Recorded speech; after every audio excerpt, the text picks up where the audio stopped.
Magandang umaga, ma'am. Magandang umaga po sa lahat ng tagapakinig ng IFM Dagupan. Apo. Ma'am, makikibalita po kami dito po sa mga ongoing po natin po na operation pagmamonitor po ng Office of the Civil Defense sa Ilocos Region. Ano na po ba ang update, Ma'am Bernadette? Yes, Idol Mark, simula nga po kagabi ay nagsagawa ng evacuation yung mga kawani ng local government unit at different national government agencies na nakabase dyan sa probinsya ng Pangasinan po dito sa probinsya ng La Union hinggil nga sa patuloy na malalakas na pag-ulan kung saan may mga insidente po ng pagbaha. Opo. Ma'am, gusto po namin kamustahin kahapon po kausap namin si Sir Adrian din patungkol po sa mga passable and non-passable po ng mga major roads po. So far sa ngayon po sa inyong monitoring po ba na medyo humupa na itong sitwasyon po, though hindi pa rin natin tinatanggal yung possibility na yung lakas pa rin ni Christine ay maramdaman pa rin natin dahil na-maintain po niya yung kanyang gustiness at saka yung kanyang sustained wind. Meron po bang mga ano po development po dito po sa mga dadaanan po sa Ilocos Region na Ma'am Bernadette? Yes, as of alas 7 ngayong umaga ay passable po ang mga national roads sa buong Ilocos region.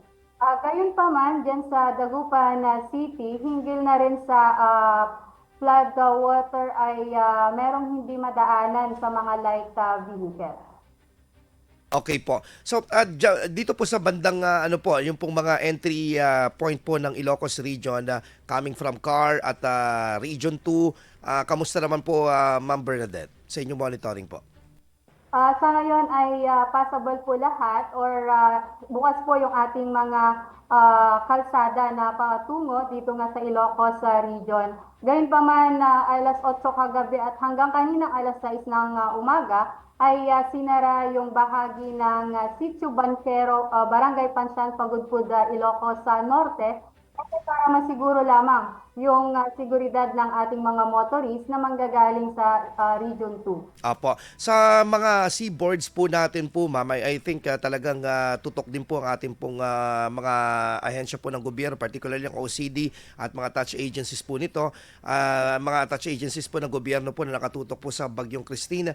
Yung pong pagpapalaot po ng ating pong mga kababayan. I think meron po tayong isang kababayan dyan sa may La Union ang pinaghahanap pa rin na hanggang sa ngayon may development po ba dito sa nawawalang fishermen na pumalaot daw bandang Bulinaw daw, Ma'am Bernadette? As of this time ay declared po na pa rin yung nasabing fisherman at wala pa pong update kung ito man po ay natagpuan na. Po. May mga ano po ba tayo? Number din po ba data for any casualties or sana wala dito po sa ating pong rehiyon po? May na-report na isang insidente ng drowning incident dito sa La Union pero Mhm. patuloy pa rin yung validation kung ito nga po ay related or may kaugnayan sa epekto ng bagyong Christine. Opo. Yan. Kamustahin din po namin po ang total evacuees po natin sa mga iba't ibang evacuations po ng apat na probinsya dito po sa ating pong rehiyon na uno.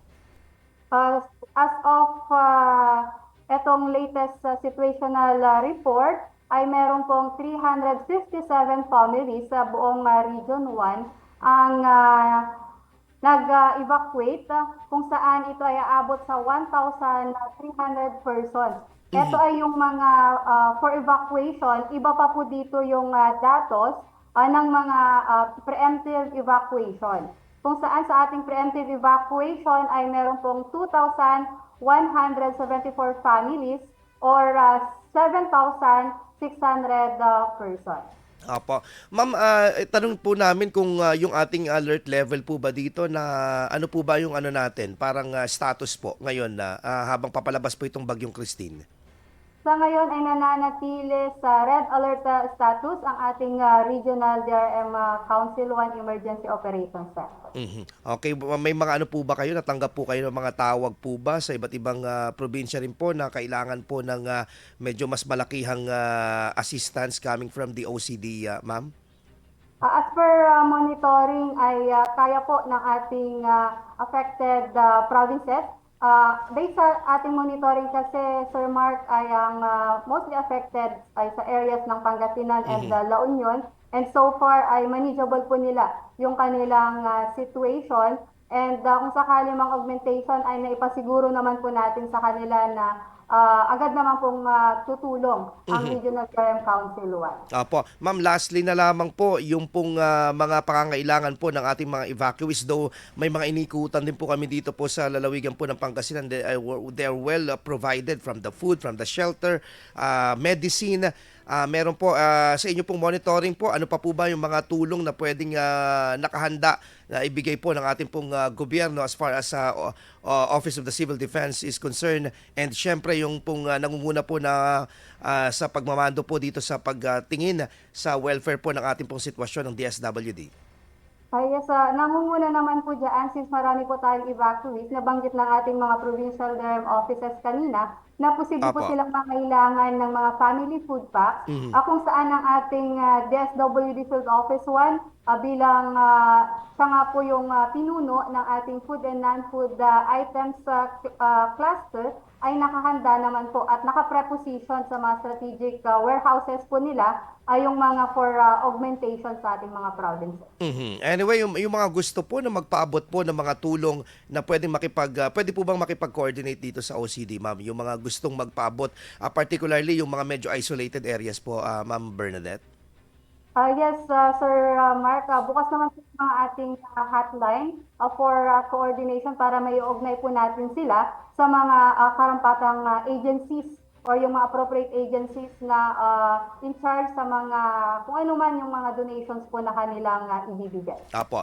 Ma'am Bernadette, lastly na lamang po, yung pong inyong paalala at kung meron pa po tayong mga ano po gagawin po ng mga evacuation sa operation po ngayong araw po na ito, at pakiusap na rin po sa mga i-evacuate kung sakaling talagang lalala pa po itong sitwasyon habang papalabas po ng Philippine Area of Responsibility si Bagyong Cristina. Yun nga, Sir Mark, pinapayuhan pa rin po natin lahat ng mga tagapakinig at ini-encourage po na lalo na sa mga hindi pa inaabot ng tubig na sa ngayon pa lamang po ay mag-evacuate po sila dahil nga itong ating bagyong Christine ay halos hindi maintindihan yung kanya pong ruta at meron pa yung forecast po ng pag-asa na ito ay posibleng mag-recurve or posible pong bumalik kahit pa man inaasahan na natin itong lalabas ngayong hapon ay posible po itong bumalik sa weekend dahil nga sa isa pang bagyo na nasa labas po ng ating Philippine Area of Responsibility. At sa atin na rin pong mga evacuees, kung wala pa pong go signal ay wag po muna tayong bumalik para hindi naman po mahirapan yung ating mga responders. Lalo na po hindi lang naman po iisa or dadalawa po yung kanila pong posibleng nangangailangan ng tulong. So yun lamang po, makinig po tayo sa ating mga local government officials at mag-monitor ng update hindi nga itong bagyong si Christine. At sa mga fisher folks naman po natin ay wag po muna tayong pumalaot kasi kanina lamang po ay meron pa rin po tayong storm surge warning sa province of Ilocos Sur, La Union, and Pangasinan. Okay po. Ma'am Bernadette Abad po, ang mula po sa Office of the Civil Defense, Regional Office 1. Ma'am, ingat po kayo at mabuhay po kayo. Thank you po. Thank you, sir. Tutok Bagyo IFM News Special Coverage.